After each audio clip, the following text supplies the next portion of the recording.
How to change Instagram name without Facebook. Hello everyone, my name is Smile, and in this video I'm going to show you how you can change your Instagram name without Facebook.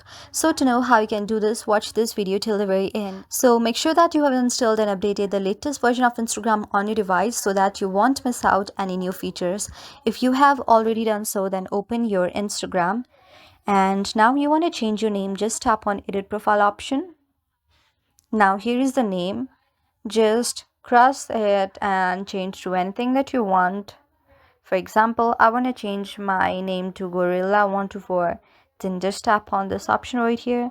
And when I tap on the OK option, my name is changed. Also, to change the username, just tap on the very cross option and remove your name and tap on Gorilla1245 and tap on the right option. So it's not available. So just try to change your name a little bit. And after it's done, your username would also be changed just like that. So yes, when you scroll down, you can see that my name is already changed and I did not use the Facebook for that. So that's how you can do it. I hope you like the video. If you like the video, then please do hit the thumbs up and subscribe button, and also comment in the comment section below.